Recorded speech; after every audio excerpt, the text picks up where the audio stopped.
Hi viewers, welcome to filmi craft. நான் உங்கள் அருண்.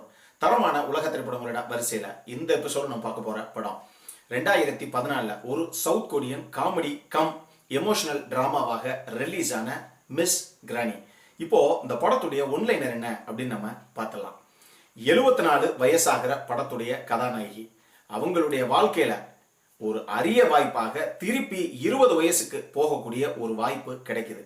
இதுக்கப்புறம் என்னென்ன சுவாரஸ்யமான சம்பவங்கள்லாம் நடந்தது அப்படிங்கிறதான் படத்துடைய ஒன்லைனர். இப்போ இந்த படத்துடைய டீட்டெயில் இதுக்கு போகலாம். படத்துல நம்ம ஹீரோயினுடைய பேரு ஓ மால் சோன். இவங்க ஒரு 74 வயசு பாட்டி. இவங்களுடைய பையன், மருமக, ஒரு பேரம்பேத்தி, இப்படி ஒரு அழகான குடும்பம். மகனோட ஒரே வீட்டில தான் இவங்க இருக்காங்க. என்னதான் தன் மகனோடய இருந்தா கூட கடைசி வரைக்கும் நம்ம சம்பாரிச்சு தான் சாப்பிடணும், உழைச்சு சாப்பிடணும் அப்படிங்கிறதுக்காக இவங்க ஒரு ரெஸ்டாரண்ட்டையும் நடத்துறாங்க. இந்த ரெஸ்டாரண்ட்டை இவங்க தனியாக நடத்தாம, இவங்க சின்ன வயசுல யாரு, நம்ம பாட்டி சின்ன வயசா இருந்தப்பயே அந்த வீட்டுக்காக வேலை பார்த்த ஒரு நபர் இருக்காரு. கிட்டத்தட்ட இந்த பாட்டியுடைய அதே ஒத்த வயதுடைய நபர் தான் அவரும் இந்த பாட்டியோட சேர்ந்து ஒரு ஹெல்ப்பர் மாதிரி இருந்து 2 பேரும் சேர்ந்து தான் இந்த ரெஸ்டாரண்ட்டை நடத்துறாங்க. அது மட்டும் இல்லாம இந்த பாட்டி கல்யாணமாகி 1 வருஷத்திலேயே தன்னுடைய கணவனை இழந்த ஒரு நபர். அவங்களுக்கு அப்ப மகன் கை குழந்தையா இருந்திருக்கான். அந்த தருணத்துல இருந்தே எந்த காரணத்தை கொண்டும் எந்த கஷ்டம் வந்தாலும் தான் மகனை நம்ம இந்த சொசைட்டில ஒரு பெரிய ஆளாக்கணும் அப்படிங்கிறதுக்காக ஒரு வெறியோட எவ்வளவோ அவமானங்கள், போராட்டங்கள் எல்லாத்தையும் தாண்டி தான் மகனுக்காகவே வாழ்ந்து அதன் வெளிப்பாடாகத்தான் இன்னைக்கு அவருடைய மகன் அங்க இருக்கிற ஒரு யூனிவர்சிட்டியில ஒரு ப்ரொஃபஸராக சொசைட்டில ஒரு நல்ல பேரோட இருக்கிறார். ஆனா இந்த பாட்டியை பொறுத்தளவுக்கு இவங்க எப்படி குணாதிசயங்களை கொண்ட ஒரு நபராக படத்துல காமிக்கப்படுறாங்க அப்படின்னா ரொம்ப ஸ்ட்ரெயிட் ஃபார்வர்டு. இந்த பாட்டிக்கு பயங்கரமா கோபம் வருது. யாரா இருந்தாலும் இழுத்து போட்டு அடிக்கிற அளவுக்கு கோபம் இருக்கக்கூடிய ஒரு ஆளுங்க. இப்படிப்பட்ட ஒரு ஆளு தான் மக வீட்டுல இருக்காங்கன்னா உங்களுக்கே தெரியும் மருமக கூட எப்படி பஞ்சாயத்து இருக்கும்னு. இந்த காரணத்தினாலேயே இந்த அம்மாவோட சண்டை போட்டே கடைசியில மருமகளுக்கு உடம்பு சரியில்லாம போயிடுது. இப்படி ஒரு தருணத்துல அந்த மருமகளை ஹாஸ்பிட்டல் அட்மிட் பண்றாங்க. டாக்டர் இவங்க ரொம்ப ஸ்ட்ரெஸ்டா இருக்காங்க, தயவு செஞ்சு இவங்க மாமியார் கிட்ட இருந்து கொஞ்சம் தள்ளி வைங்க, அப்பதான் இவங்க லைஃப் நிம்மதியா இருக்கும், முதல்ல இவங்க ரிக்கவரே ஆவாங்க அப்படிங்கிற மாதிரி டாக்டர் சொல்ல போக வேற வழி இல்லாம கடைசியாக இவங்க ஒரு ஹோமேஜ்ல போய் விட்டுறலாம் அப்படிங்கிற முடிவுக்கு வர்றாரு மகன். இப்படி ஒரு தருணத்துல அந்த பாட்டி சோகமாக ஒரு இடத்துல ரோட்ல உட்கார்ந்துருக்காங்க. அப்ப அங்க ஒரு ஸ்டுடியோவை பாக்குறாங்க. இந்த பாட்டியை பொறுத்தளவுக்கு நமக்கு 74 வயசு ஆயிடுச்சு, நம்ம என்னைக்கு இருப்போம் என்னைக்கு போய் சேருவோம்னு தெரியாது. ஒரே ஒரு போட்டோவை கடைசியாக எடுத்துப்போம். நாளைக்கு நம்ம இல்லை அப்படின்னா கூட இதுதான் நம்மளுடைய கடைசி முகம் அப்படின்னு சொல்லி தன்னுடைய மகன் பார்த்துக்கிட்டோம் அப்படிங்கிறதுக்காக ஒரு போட்டோவை எடுத்துப்போம் அப்படின்னு சொல்லி அந்த ஸ்டுடியோவுக்கு போகுது இந்த அம்மா. ஆனா அந்த ஸ்டுடியோல போய் போட்டோ எடுத்துட்டு ரிட்டர்ன் வர்ற அந்த ஷாட்டே 20 வயசு பொண்ணாக திருப்பி வருது. முதல்ல 20 வயசுக்கு நம்ம மாறிட்டோங்கிறது அந்த அம்மாவுக்கே தெரியாது. இந்த அம்மா எந்த பஸ்ஸை பிடிச்சி போகணுமோ அந்த பஸ் முன்னாடி போயிடுது. இந்த அம்மா ஒரு 74 வயசான பாட்டி. நமக்கு மேல இருந்து ஒரு டாப் ஆங்கிள் ஷாட்ல தான் காட்டுறான். அவ்வளவு வேகமாக பஸ்ஸை விரட்டிட்டு போய் அந்த அம்மா ஏறுது. பஸ்ல ஏறி உட்கார்ந்ததுக்கு அப்புறம் தான் தெரியுது அது வயசான பாட்டியாகவே இல்லை, ஒரு 20 வயசு பொண்ணாக மாறிடுச்சு அப்படின்னு. இப்போ எப்படி நம்ம மாறணும் அப்படிங்கிற மிகப்பெரிய சந்தேகம். ஒரு பக்கம் சந்தோஷம், இன்னொரு பக்கம் ஒரு மிகப்பெரிய பதட்டம் அந்த அம்மாவுக்கு. அந்த ஸ்டுடியோலயே போய் பார்த்தலாம் அப்படின்னு திருப்பி போனா அங்க ஒரு ஸ்டுடியோவே கிடையாது. லைஃப்ல யாருக்குமே கிடைக்காத அப்படி ஒரு வரம் ஏதோ காரணத்தினால இந்த அம்மா திடீர்னு அந்த வயசுக்கு மாறிடுச்சு. இப்படி ஒரு நிலைமையில இதுக்கப்புறம் இந்த அம்மாவுடைய லைஃப்ல என்னென்ன சுவாரஸ்யமான சம்பவங்கள்லாம் நடந்தது அப்படிங்கறதுதான் படத்துடைய மொத்த கதையை. இந்த படத்துல எனக்கு ரொம்ப பிடிச்ச விஷயங்கள் என்ன அப்படின்னா, இந்த 74 வயசு பாட்டியா நடிச்ச அந்த ஆக்ட்ரஸ் உடைய பர்ஃபார்மன்ஸ் ஆகட்டும், அந்த பாட்டி அந்த ஸ்டுடியோக்குள்ள போயிட்டு 20 வயசு பொண்ணா திருப்பி வருது, அந்த 20 வயசு பொண்ணாக அந்த கதாபாத்திரத்தை ஏற்று நடித்த அந்த ஆக்ட்ரஸ் உடைய பர்ஃபார்மன்ஸ் ஆகட்டும், 2 பேரும் வச்சு வாங்கிருப்பாங்க. இந்த பாட்டி உண்மையா ஒரு வயசான பாட்டி.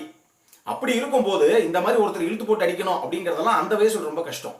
ஸோ அவ்வளவு எமோட் பண்ணி அவ்வளவு சூப்பராக சில ஷாட்ஸ் எல்லாம் அந்த மாதிரி பண்ணியிருப்பாங்க. அதே மாதிரி அந்த 20 வயது பெண்ணாக மாறினதுக்கு அப்புறம் ஒரு ஹீரோயின் பண்ணியிருக்காங்க பாருங்க அந்த ரோலை, அது அல்டிமேட். ஏன்னா அந்த பொண்ணுக்கு உடம்பு எல்லாமே கம்ப்ளீட்டாக 20 வயசு பொண்ணுக்கு என்ன ஒரு துடிப்பு இருக்குமோ, ஒரு வேகம் இருக்குமோ எல்லாமே இருக்கும். ஆனா மனசுக்கு 74 வயசு தான். அப்படி இருக்கும்போது அந்த பெண்ணையே அறியாமல் அந்த பொண்ணு நடக்கும்போது எல்லாமே ஒரு 74 வயசு பாட்டி எப்படி நடப்பாங்களோ அந்த மாதிரியே நடக்கும். ஒரு பாட்டி ஒரு விஷயத்த ஒருத்தர் கை கூப்பிடணும் ஒரு பேசணும் அப்படின்னா கூட அந்த வயசானவங்க எப்படி கூப்பிட்டு பேசுவாங்களோ அதே சைகையில தான் இந்த பொண்ணு பேசுவோம். ஆனால் அது சின்ன பொண்ணு. அவ்வளவு சூப்பராக அந்த கேரக்டர் பண்ணியிருப்பாங்க. அந்த 20 வயசு பொண்ணா பண்ண அந்த ஹீரோயினை அமேசிங்கா 2 பேரும் பண்ணியிருப்பாங்கன்னு சொல்லலாம். ரெண்டாவது விஷயம், இந்த படத்துடைய மியூசிக் சான்ஸே கிடையாது. படத்துடைய உயிரோட்டமே அந்த இசைன்னு சொல்லலாம். காரணம் என்ன அப்படின்னா, இந்த படத்துடைய ஸ்கிரீன் பிளேயும் நடிப்பும் ஒரு பாதி எடுத்துட்டு போச்சு அப்படின்னா அந்த படத்துடைய பிஜிஎம்ஸ், முக்கியமாக 4 சாங்ஸ் அமேசிங்கா பண்ணியிருக்காங்க. அந்த 4 சாங்ஸையும் இதுதான் படத்தை இன்னொரு ஆஃபை அசால்ட்டா எடுத்துட்டு போச்சுன்னு சொல்லலாம். அவ்வளவு அழகான மியூசிக் இது. மூணாவது விஷயம், படத்துடைய ஸ்கிரீன் பிளே. ஒரு கதையில எந்த அளவுக்கு காமெடி இருக்கணும், எந்த இடத்துல எமோஷனல் சீக்வன்ஸ் இருக்கணும், எந்த இடத்துலலாம் சாங்ஸ் உட்கார வைக்கணும், அவ்வளவு சூப்பரா கரெக்டான ஒரு ப்ரொபோர்ஷனேட்ல உட்கார வச்சிருக்காங்க. அவ்வளவு சூப்பராக இருக்கு படம். அதே மாதிரி இந்த படம் எவ்வளவு பேத்த கவர்ந்தது அப்படிங்கிறதுக்கு எக்ஸாம்பிளா தான் இந்த படம் முதல்ல மிஸ் கிரானி அப்படிங்கிற பேர்ல கொரியால ஒரிஜினலாக ரிலீஸ் ஆயிருக்கு. இதுக்கப்புறம் 6 கண்ட்ரியில அவங்களுடைய லாங்குவேஜ்ல இந்த படத்தை ரீமேக் பண்ணியிருக்காங்க.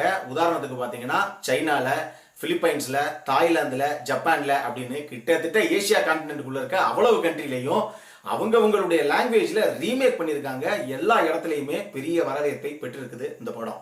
அதே மாதிரி இந்த படத்தை இங்கிலீஷ்ல, ஸ்பானிஷ்ல, ஜெர்மன்ல 3 லாங்குவேஜ்லையும் எடுக்கிறதுக்கான தேவையான நடவடிக்கை எல்லாம் இப்ப நடந்துகிட்டு இருக்கு. அது மட்டும் இல்லாம நம்ம தெலுங்குலயே கூட சமந்தாவை ஹீரோயினா வச்சு ஓ பேபி எந்த சககுணாவே அப்படிங்கிற பேர்ல ரிலீஸ் ஆகிறதுக்கு ஒர்க்கெல்லாம் இப்ப போய்கிட்டு இருக்கான். இந்த படம் யாருக்கெல்லாம் பிடிக்கும் அப்படின்னு பாத்தீங்கன்னா, மெலோட்ராமா ரசிகர்கள், அதே மாதிரி காமெடி படங்கள் விரும்பி பார்க்கறவங்க, அது மட்டும் இல்லாம ஃபேமிலி எமோஷனல் டிராமா எங்களுக்கு ரொம்ப பிடிக்கும் சார் அப்படிங்கிற அவ்வளவு ரசிகர்களுக்கும் இந்த படம் நிச்சயமாக பிடிக்கும்.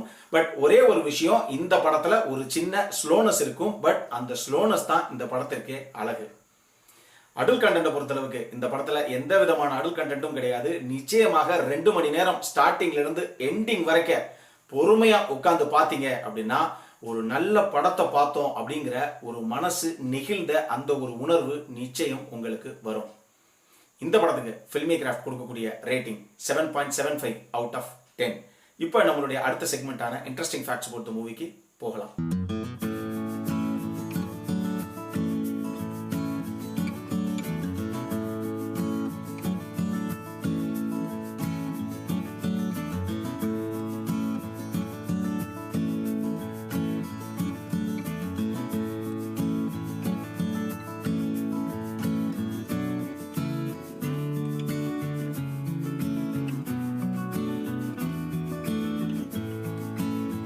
இந்த வீடியோ பிடிச்சிருந்ததுன்னா லைக் பண்ணுங்க, ரொம்ப பிடிச்சிருந்ததுன்னா உங்க ஃப்ரெண்ட்ஸ் எல்லாத்துக்கும் ஷேர் பண்ணுங்க. உங்களுடைய கருத்துக்கள் ஏதாவது இருந்தது அப்படின்னா கீழே இருக்க கமெண்ட் செக்ஷன்ல எங்களுக்கு தெரிவிங்க. வீடியோவை க்ளோஸ் பண்றதுக்கு முன்னாடி சப்ஸ்கிரைப் பண்ணுங்க. சப்ஸ்கிரைப் பண்ணும்போது பக்கத்தில் இருக்க நோட்டிபிகேஷன் பெல் ஐக்கானையும் கிளிக் பண்ணுங்க. அப்பதான் எங்களுடைய வீடியோஸ் எல்லாம் உங்களை ஆன் டைம் வந்து சேரும். இதே மாதிரி இன்னொரு உலகத்தரமான படத்தோட அடுத்த முறை உங்களை சந்திக்கிற வரைக்கும் it is Arun signing off. By.